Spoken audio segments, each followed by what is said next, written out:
Sudah dekat hari pemilihan tanggal 14 Februari. Semakin kesini kesibukan dari para politisi baik itu untuk pilpres ataupun pemilihan anggota legislatif makin kerasa. Baliho dan spanduk bertebaran di pinggir jalan menampilkan wajah-wajah yang bahkan kita sama sekali tidak kenal. Malah ada baliho yang jatuh dan mencelakakan para pengguna jalan.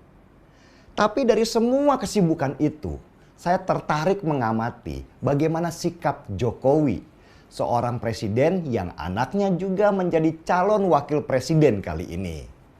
Dan ini sejarah baru buat bangsa Indonesia, di mana kali ini ada seorang calon yang bapaknya kebetulan menjabat sebagai presiden, sebagai ketua panitia dalam ajang kontestasi nasional 5 tahun sekali. Dan menjadi pertanyaan besar buat kita semua adalah seberapa netral seorang presiden ketika anaknya menjadi calon wakil presiden.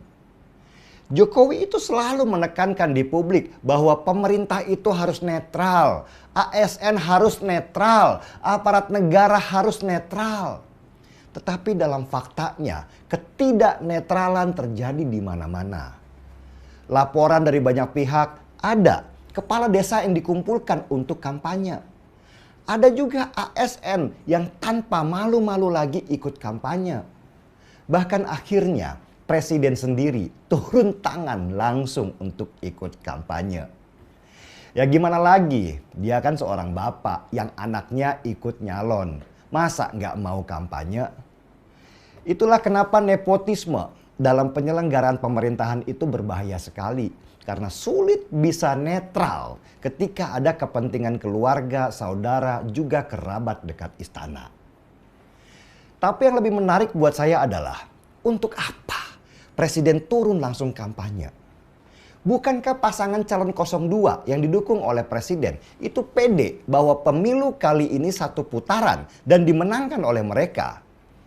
Kalau sudah yakin menang, kenapa mesti gelisah? Dari informasi yang saya dapat, ternyata kenyataannya nggak begitu. Propaganda satu putaran yang digaungkan oleh tim suksesnya Prabowo Gibran itu tidak akan jadi kenyataan. Bahkan suara mereka sejak debat itu turun drastis. Swing voters yang sempat tinggi sekarang sudah mulai memilih dan tidak ke mereka karena performa negatif Prabowo dan Gibran waktu debat. Karena itulah survei-survei bayaran yang nggak jelas terus dikeluarkan untuk membentuk opini kemenangan. Jokowi juga turun tangan dengan terjun langsung bagi-bagi bansos sekaligus mempromosikan bahwa dirinya adalah bapaknya Gibran, calon dengan nomor 02. Jokowi pasti memegang data real di lapangan bahwa suara Prabowo Gibran nggak mungkin bisa menang satu putaran. Bahkan cenderung turun drastis. Dan suara Ganjar Pranowo naik karena mendapat limpahan dari para swing voters yang dulu pendukung Jokowi dan tidak mau ke Anies. Karena itu gampang melihat siapa yang Jokowi takuti di dalam pilpres kali ini. Petunjuknya gampang, siapa yang Jokowi buntuti terus selama ini. Ya pasti Ganjar. Untuk hadapi Ganjar inilah Jokowi terpaksa berhari-hari pindah dan harus ngantor di Jawa Tengah. Padahal tugasnya sebagai presiden mengharuskan dia ada di banyak tempat di Indonesia, bukan hanya di Jawa Tengah. Saya melihat Jokowi itu mulai panik dan mendapatkan informasi dia juga sudah marah-marah di istana karena semua yang diinginkan tidak sesuai harapan. Bahkan para pengusaha besar yang diharapkan untuk mendukungnya itu mulai melawan.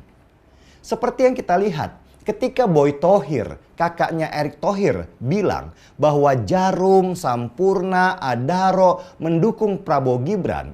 Seketika itu juga perusahaan-perusahaan besar itu bereaksi negatif. Jarum menolak klaim Boy Thohir.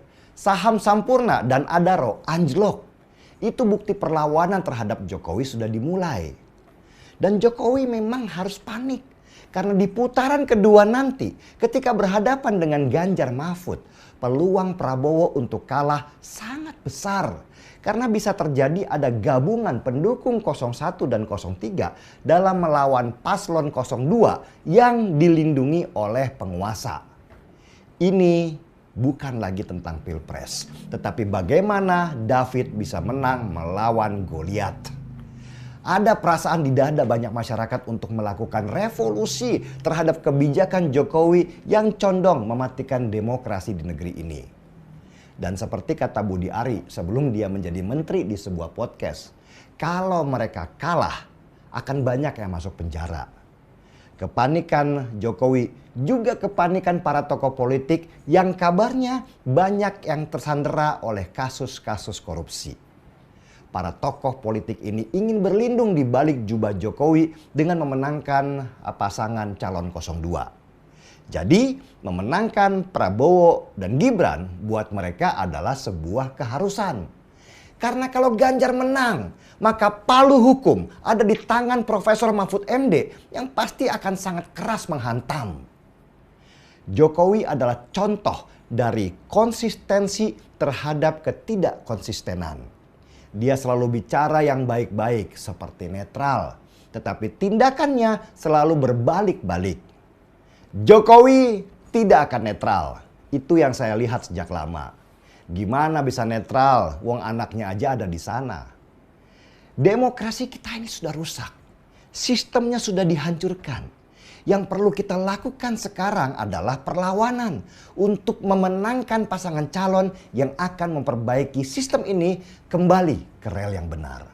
Salam perlawanan. Saya seruput dulu kopinya kawan.